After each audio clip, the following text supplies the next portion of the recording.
ప్రభువునందు ప్రియమైన దేవుని పిల్లలందరికీ నా హృదయపూర్వకమైన వందనాలు తెలియజేస్తున్నాను.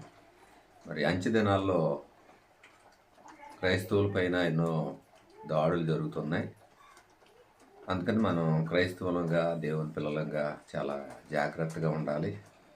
ఎల్లప్పుడూ కూడా ప్రార్థన, దేవుని సహవాసం, దేవుని సన్నిధిలో వాక్యం వినుకుంటూ మన జీవితాలను మనం సరిచేసుకుంటూ మన చుట్టూ ఉన్న సమాజాన్ని వెలిగించాలి. థామస్ అల్వా ఎడిసన్ అనే ఒక వ్యక్తి బైబిల్ నా జీవితాన్ని వెలిగించింది అని అన్నాడు. నేను ప్రపంచాన్ని వెలిగించాను అని అన్నాడు. ఆయనకు అట్టి జ్ఞానము బైబిల్ ద్వారా వచ్చింది. అందుకనే దేవుడు ప్రతి మనిషికి ఇచ్చిన ఒక గొప్ప నిదర్శనం ఏంటంటే పరిశుద్ధ లేఖనాలు. పరిశుద్ధ లేఖనాలు మనం ధ్యానించి చదువుకొని దేవునికి మరింత దగ్గరగా జీవించినట్టు